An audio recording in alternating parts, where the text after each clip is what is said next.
Welcome back to The Breakdown with me, NLW.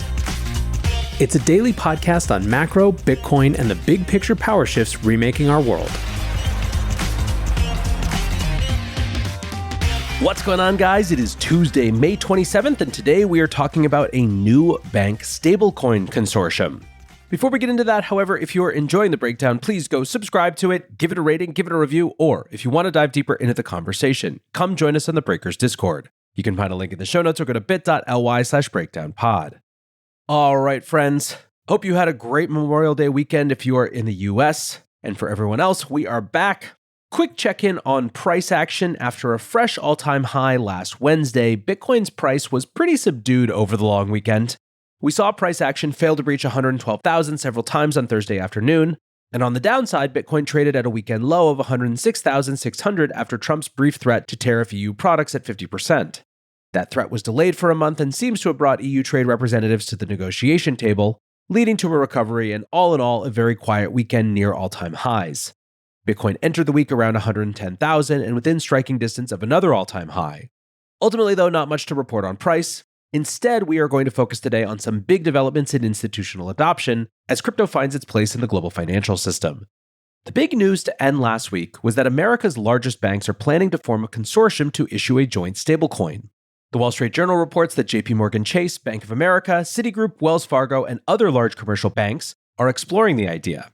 These banks already collaborate through a joint venture called Early Warning Services, which operates the Zelle peer-to-peer payment system and the Clearinghouse real-time interbank settlement system.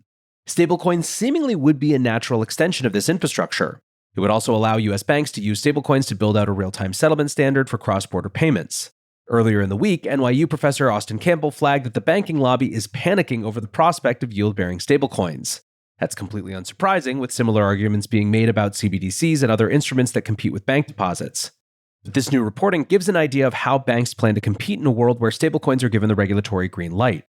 One of the big questions for stablecoins is how interoperability will be handled. The legislation is completely silent on the issue, giving no mandates for stablecoin issuers to develop a standard. For crypto-native issuers, interoperability has been a bit of a mixed bag. The large stablecoins enjoy strong support from major exchanges, and stablecoin-focused infrastructure like Curve ensure good convertibility on-chain. But for the dozens of minor stablecoins, support is patchy and often non-existent. Having a consortium of big banks issuing a unified stablecoin is one obvious solution with a ton of big ramifications. No US bank is accepting Tether anytime soon, but until now it seemed plausible that they would integrate USDC into their infrastructure. Judging from the reporting, though, it seems the banks want to create their own stablecoin rails that won't necessarily cross over into existing crypto networks. That would have been a tall order for a bank like JP to do on their own, enforcing the use of JPM coin worldwide like an episode of Mr. Robot. But it's plausible that a universally accepted, bank-supported stablecoin could challenge the largest crypto-native rivals. The first level takes are all fairly obvious but worth repeating. Nate Garassi of the ETF Store tweeted, "From crypto is all a scam to big banks capitulating. Hope you're paying attention." Tyler Winklevoss commented, "First they ignore you, then they laugh at you, then they fight you, then you win, and then they join you." Now, on another level though, this could be a major restructuring of the US banking system. There's currently around $19 trillion in bank deposits across the country, but only a small fraction of US treasuries backing them. According to the legislation currently moving through Congress, all stablecoins need to be fully backed by T-bills. Until now, the Fed has been steadfastly against any form of full reserve narrow banking. They went so far as to aggressively shut out experiments like Custodia Bank. This bank-issued stablecoin, though, could represent a narrow bank springing up from within existing institutions. Rather than being a fringe crypto instrument, stablecoins could become a mainstream safe haven for companies and individuals who don't want to be exposed to a bank run. We're still very early in the process. The stablecoin bill is likely weeks away from passing, and this is the first reporting on the bank consortium. Still, news like this has a large impact on short-term adoption and could end up changing the fundamental structure of US banking. The other side of stablecoin adoption is increased demand for US debt, which the administration is extremely optimistic about. In an interview with CNBC, crypto czar David Sachs said he expects the passage of stablecoin legislation to drive trillions of dollars in demand for T-bills. When asked for a timeline, he added, "I think it'll be immediate. We already have over $200 billion in stablecoins, it's just unregulated. I think that if we provide the legal clarity and legal framework for this, we could create trillions of dollars of demand for our treasuries practically overnight, very quickly." While the game plan seems to be using stablecoins to make US debt issuance more sustainable, this could also be a big one-time demand shock. Tether recently claimed they were the 7th largest buyer of US debt last year, ranked among nation states. This included tax havens like the Cayman Islands and the City of London, which serve as a pass-through for hedge fund demand. Tether managed this with just $33 billion in purchases.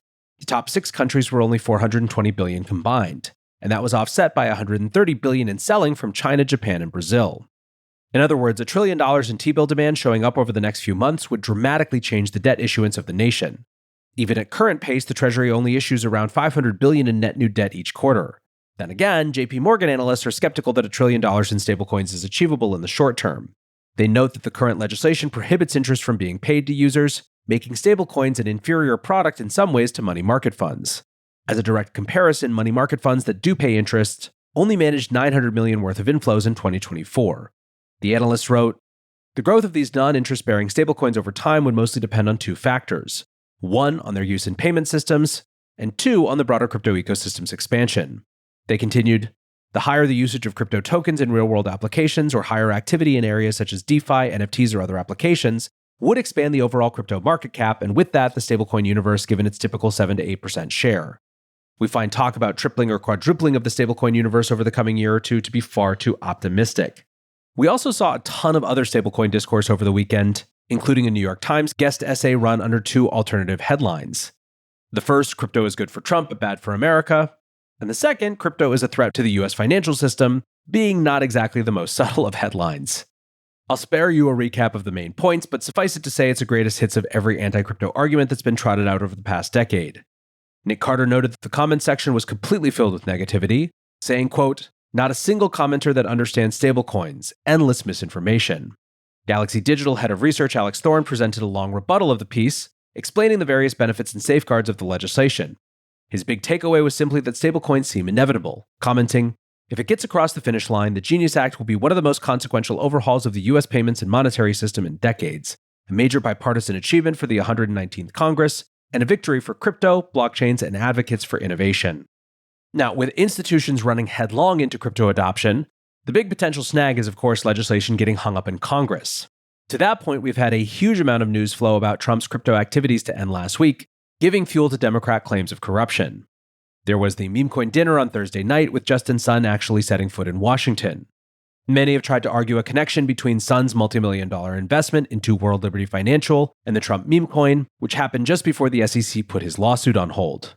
Now, of course, if you've been listening closely, we know that these lawsuits being on hold was pretty much universal policy for the Trump SEC, but the appearance of corruption was certainly enough to ground the reporting.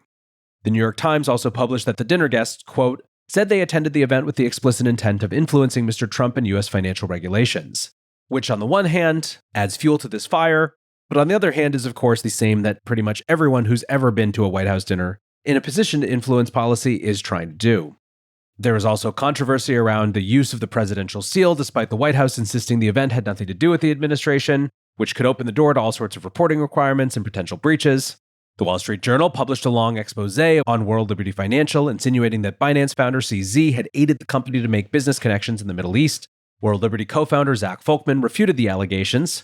On Monday, the Financial Times claimed that Trump Media Group is planning to raise $3 billion in equity and convertible bonds to buy Bitcoin and other crypto assets, to which the Trump Media Group fired back that, quote, apparently the Financial Times has dumb writers listening to even dumber sources.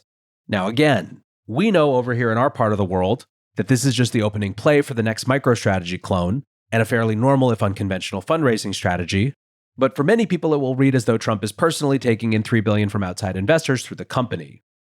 Point of all of this is that the wave of headlines provided anti-crypto Democrats with more ammunition to block crypto regulation. During last week's Senate vote on stablecoins, there was already a feeling that lawmakers were holding their nose and voting for sensible legislation in spite of the president, but now the narrative has completely taken hold in Washington. We've had a standalone bill proposed in the House to ban the president and other lawmakers from holding substantial positions in crypto. Chuck Schumer is leading an effort to amend the Senate stablecoin bill to include a ban on the president profiting from stablecoins. The proposal only has 2 other supporters, but Schumer's support means Democrats will need cross-party leadership if they want to pass the bill as it stands. The margin in the Senate is slim enough that a few Democrats could be needed to get a majority vote. There was also a letter sent to the DOJ by House Democrats insisting that they investigate the president for accepting bribes using his meme coin. Now, as always, this could be just the Democrats getting loud to score political points before the news cycle moves on, but the sheer volume of reporting suggests that this is a resonant issue and could cause problems for keeping crypto policy moving. We're now in a position where Elizabeth Warren agrees with Peter Schiff, which seems like a first. Schiff wrote, "It should be illegal for the President of the United States to charge people money to have dinner with him. Campaign donations are fine, but not direct payments to the president's personal account. Nor should a president sell White House tours and pocket the proceeds personally." And again, as much as the listeners of this show might know, the meme coin is a little more nuanced than that. It's what the average political reader believes is playing out in Washington right now. Alex Narasta, the VP of Economic Policy at the Libertarian Cato Institute, tweeted, "The casual corruption is almost too outrageous. If Hollywood portrayed a GOP president as this corrupt 10 years ago, it would have launched 1,000 angry right-wing op-eds complaining about media bias." TLDR is that whatever you think about all of this, it's going to be harder and harder for Democrats of any stripe to support crypto legislation going forward. And that is not a good thing for anyone. So we will continue to see how the political narrative shakes out. For now, that is going to do it for today's breakdown. Appreciate you listening as always. And until next time, be safe and take care of each other. Peace.